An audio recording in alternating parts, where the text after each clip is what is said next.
ایک نقطے کی بات ڈس بریک مار کر کے ہماری طرف توجہ کیجئے. 5 منٹ کا صرف آپ کا جلسہ باقی رہ گیا ہے. 5 منٹ میں جلسہ مکمل ہو جائے گا, دعا بھی ہو جائے گی اور آپ چلے بھی جائیں گے. آپ کو مبارکبادی دے رہا ہوں.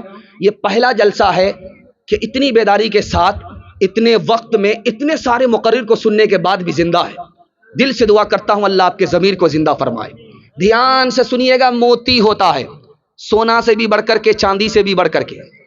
موتی سونا سے زیادہ قیمتی, چاندی سے زیادہ قیمتی کیوں ہوتا ہے؟ کہ موتی کے اندر پانی ہوتا ہے. وہ پانی جب تک موتی کے اندر ہے, موتی سے زیادہ قیمتی نہ سونا ہوتا ہے نہ چاندی. لیکن موتی کا پانی اگر موتی سے نکل جائے تو اس موتی کی کوئی قیمت نہیں, پھوٹی کوڑی میں کوئی نہیں لیتا.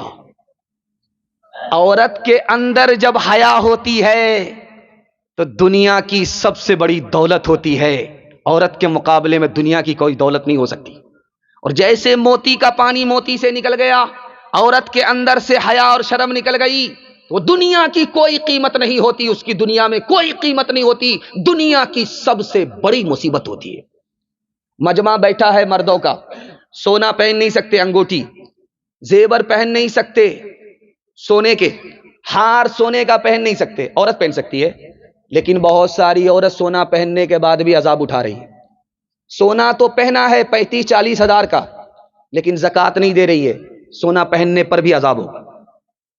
سونا پہننے سے پہلے کونے کو پکڑ کر کے رکھی ہوئی تھی, کونے سے باہر نہیں نکلتی تھی. جیسے ہی سونا پہنایا کونے سے باہر نکل گئی, نمائش کر رہی ہے. سونا پہننے پر بھی عذاب ہوگا.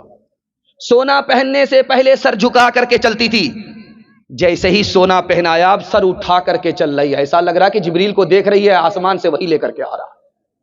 اس عورت کو سونا پہننے پر بھی عذاب ہوتا ہے. ٹرین میں انگریز سفر کر رہا تھا, شیخ الاسلام کا سفر ہو رہا تھا. دعا کیجیے اللہ ان کی قبر کو نور سے بھر دے. انگریز بولا مجھ کو مسلمان مرد پسند ہے, مسلمان عورت پسند نہیں. تو حضرت نے پوچھا کیوں؟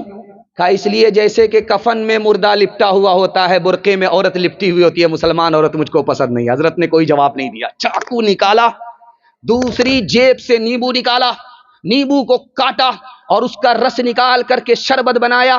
انگریز دیکھ رہا ہے.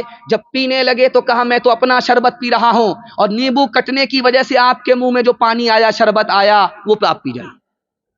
بولا حضرت آپ بالکل صحیح کہہ رہے ہیں.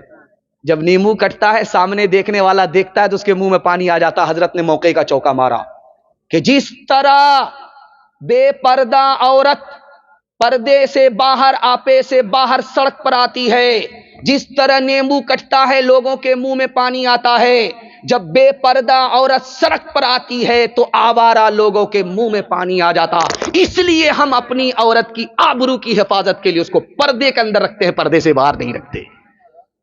اگر عورتوں کی یہ حالت رہے گی کبھی زندگی میں نہ راحت رہے گی, کبھی زندگی میں نہ راحت رہے گی. کوئی ننگ سر جا کے بازار ٹہلے, شریعت سے کب تک بغاوت رہے گی. نماز اور روزے کی فرصت نہیں ہے, بتاؤ یہ کیسے سلامت رہے گی, بتاؤ یہ کیسے سلامت رہے گی.